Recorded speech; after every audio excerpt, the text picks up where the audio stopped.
Ayuda, Donnie Pangilinan, aminadong ini-stalk si Bel Mariano during his Into Her Season 1.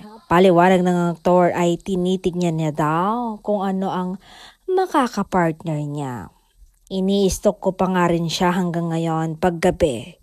Tinitignan ko kung ano ang bagong pinost niya. Especially when I miss her.